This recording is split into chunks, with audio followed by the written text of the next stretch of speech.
조리원 퇴소하고 나서 제일 처음 겪게 되는 어려운 분유타기. 신생아 육아는 먹고 놀고 자고의 반복인데 여기서 상당 부분인 먹는 것. 2시간마다 수유하는 이걸 도움받을 수 있다면 육아가 한결 쉬워지거든요. 육아는 템빨이라는 말을 제일 먼저 실감하는 게 분유타기예요. 정말 삶의 질이 달라집니다. 육아의 질이 달라지기 때문에 조리원에 계시면서 꼭 배송시키셔야 하는 게 분유제조템이에요. 보통은 주변에서 추천하는 걸로 그냥 준비하죠. 하지만 육아가 처음이신 분들은 무슨 기능이 있다고 해도 왜 좋은 건지 딱 와닿지가 않아요. 그래서 육아 34개월 차인 제가 초보맘 시절 느끼고 경험한 것을 바탕으로 말씀드려 볼게요. 여기저기 따로 검색하지 않으셔도 되게끔 정리해 드릴 테니 이 영상 보시고 상황에 맞게 준비해 보세요. 일단 분유제조기가 왜 좋은지 말씀드릴게요. 분유제조기는 일단 안 써보고 별로라는 사람은 있어도 써보고 비추하는 사람은 거의 못 봤어요. 부품 세척이 어렵다고 하는데 그 정도 불편함은 감수할 수 있다는 거죠.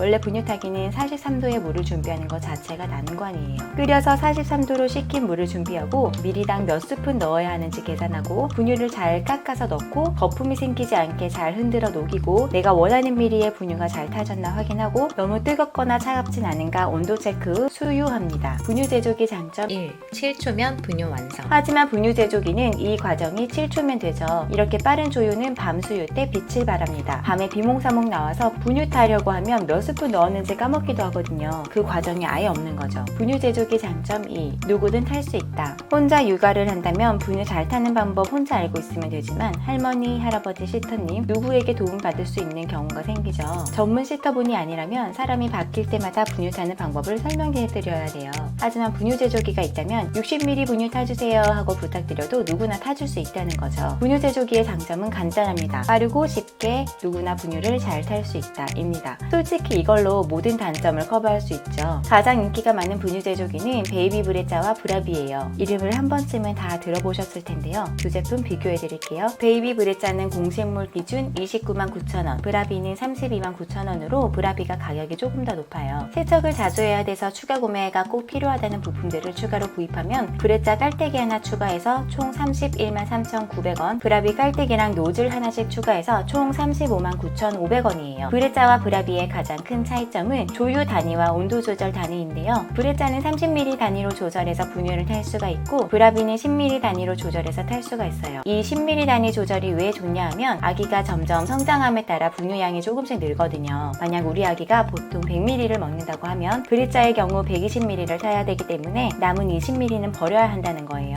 우리 아기가 얼마나 먹는지 확인이 가능하다면 브라비는 10ml씩 조절이 가능해서 분유가 버려지는 일이 적겠죠. 이건 브레자만의 문제는 아니고 보통 분유 탈 때 물 30ml당 한 스푼으로 30ml씩 계량을 하게 되어 있어요. 이건 손으로 타도 마찬가지이기 때문에 브레자의 단점이라기보다는 브라비의 장점이라고 얘기할 수 있겠네요. 온도 조절도 브라비가 세세하게 조절이 가능해요. 브레자는 3가지 단계로 물 온도를 맞출 수 있고 브라비는 1도씨 세부 조절이 가능해요. 분유는 보통 43도로 타기 때문에 자주 쓸 일은 없겠지만 브라비는 엄마 아빠가 따뜻한 차 한잔 마시고 싶을 때 70도에 물을 내려 차를 마실 수도 있겠네요. 가끔 온도에 예민한 아기들이 있는데 우리 아기가 좋아하는 분유 온도가 있다면 그 온도를 맞춰줄 수 있는 브라비가 유용할 것 같아요. 브레자, 브라비 모두 물만 뽑는 것도 가능합니다. 물통의 용량은 브레자가 조금 더 커요. 둘 다 하루에 한 번 정도만 물을 채워주면 될 정도의 용량이에요. 물 위생을 위해서도 하루에 한 번은 물을 교체해주는 게 좋겠죠? 브레자는 온수대기 시스템이고 브라비는 순간 가열 시스템이에요. 브레자는 설정된 온도로 물을 계속 보온하고 있다는 뜻이고 브라비는 순간적으로 그 온도로 가열하여 물을 내보내고 있다는 뜻이에요. 그래서 브레자의 경우 물통에 물을 방금 채웠을 경우에는 물이 설정 온도로 맞춰질 때까지 기다려야 하고 브라비는 순간 가열해서 내보내기 때문에 물 보충 후 바로 사용 가능하다는 차이점이 있죠. 또한 브라비는 물을 계속 데우고 있는 건 아니기 때문에 평소에는 대기 모드여서 전력 소비가 덜하다고 해요. 그래서 하루에 8번 분유를 타는 기준으로 브레자는 한 달에 1,500원, 브라비는 900원 정도의 전기료가 나옵니다. 부속품은 브레자는 분유통의 트라이탄, 브라비는 물과 분유가 닿는 모든 부품은 트라이탄으로 만들어졌다고 해요. 트라이탄은 내구성이 강하고 환경 호르몬이 발생하지 않는다고 하는 소재죠. 저는 투명할 필요가 없는 모든 부품들은 스테인레스였으면 좋겠네요. 분유 제조기를 구입할 때 가장 고민되는 부분 세척입니다. 본사에서 권하는 세척 주기를 말씀드릴게요. 브레자는 분유통과 물통 주 1회 세척하길 권했고요. 깔때기는 4회 사용하고 세척해줘야 합니다. 4회 사용하면 알림이 떠서 분유가 나오지를 않아요. 그래서 여분의 깔때기는 기본적으로 다 구매하시더라고요. 식초 내부 살균은 2주에 한 번 정도로 권하고 있습니다. 브레자에 비해 브라비는 세척 주기가 짧아요. 분유통 2-3일에 한 번, 물 물통은 주 2회, 노즐과 깔때기는 3-4번 사용 후 세척하라고 권하고 있어요. 부품 세척이 중요한 이유는 위생 때문이기도 하지만 부품이 깨끗한 상태가 아니라면 분유 농도에 영향을 주기 때문이에요. 분유가 뭉쳐 부품에 걸려 있거나 잔여 분유가루 등이 조유할 때 영향을 주거든요.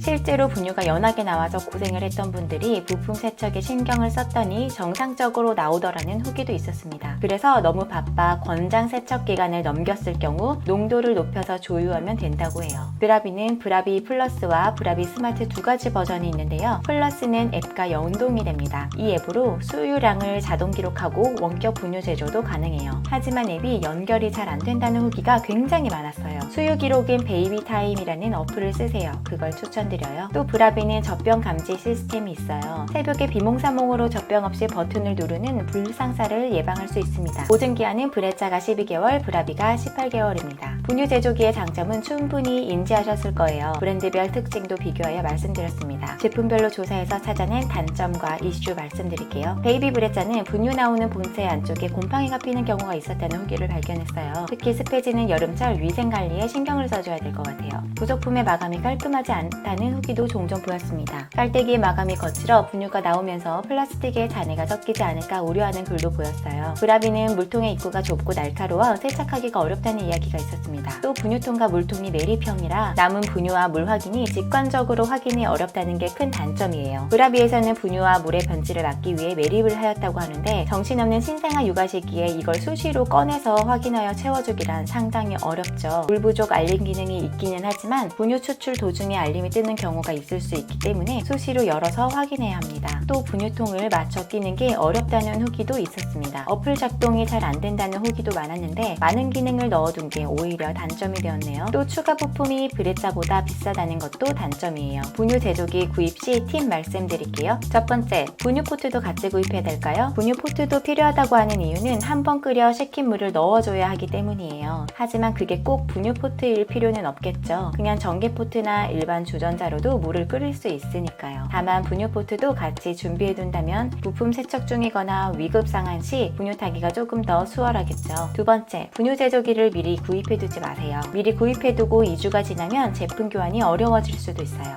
기계에 문제가 있더라도 교환이 안 되고 AS로 진행을 해야 된다고 하더라고요. 또 미리 구입해서 세척해두시는 분들도 계신데 미리 세척해두고 보관을 몇 달 동안 하는 바람에 세척할 때 사용한 시초물이 기계 내부에 남아 부식한 경우도 있었어요. 부식으로 인해 계속 분비물이 나와서 찝찝해서 결국 사용을 못 하시더라고요. 세 번째, 아기에게 먹일 분유와 호환이 되는지 미리 알아보고 구매하세요. 브레짜는 앞타밀 센서티브, 브라비는 위드맘 제환이 호환이 안 되는 등 의외로 호환이 안 돼 구매 후 사용을 못 하시는 분들도 계시더라고요. 꼭 미리 확인해보고 구입하세요. 꼭 분유 제조기를 사용하셨으면 하는 분들을 말씀드릴게요. 쌍둥이를 키우시는 분, 특수분유처럼 잘 녹지 않은 분유를 먹이시는 분, 양육자가 다수인 경우 이런 분들은 구매하시면 정말 편리하게 사용하실 거예요. 저는 분유포트로만 완분을 했어요. 지금은 직장을 그만뒀지만 직장 다녔을 때 파워 제이인 임산부 쌤이 계셨거든요. 저는 대학에서 근무를 했어서 호칭이 거의 쌤이었어요. 그 쌤은 파워 제이답게 출산 전 아이템 리스트를 엑셀로 쭉 정리하시더라고요. 그때 그분이 분유 제조기는 세척이 어려워 아예 제외를 하고 보르르 분유포트를 구매하시더라고요. 그 후에 제가 임신을 했어요. 분유 제조기와 분유포트 이래저래 검색해보고 알아보는데 아무리 조사해도 잘 모르겠고 무슨 기능이 있다는데 그게 왜 좋은지 언제 좋은지 잘 모르겠는 거예요. 비싸기는 또 엄청 비싸고요. 그래서 그냥 그분 따라서 보르르 구입한 거거든요. 이번에 조사하고 보니 저는 분유 제조기 구매했으면 엄청 잘 썼을 것 같은 생각이 들었어요. 거의 14개월쯤까지 분유에 킨더미실까지 연달아 먹였으니까 정말 뽕 뽑았을 거예요. 둘째를 낳는다면 그래도 기능이 조금 더 많은 브라비를 구매해서 사용해보고 싶네요. 오늘의 결론은 충실한 기능, 세척을 그래도 조금은 덜 신경 쓰고 싶다 하면 브레짜, 기능이 많은 게 좋다, 부품 소재도 생각하고 난 좀 까다롭게 신경 쓰고 싶다 하면 브라비라고 정리할 수 있겠네요. 오늘 제가 알려드린 내용이 육아를 준비하시는 분들께 조금이나마 도움이 되셨으면 좋겠습니다. 구독과 좋아요는 여러분의 돈과 시간을 아껴드립니다. 끝까지 봐주셔서 감사합니다.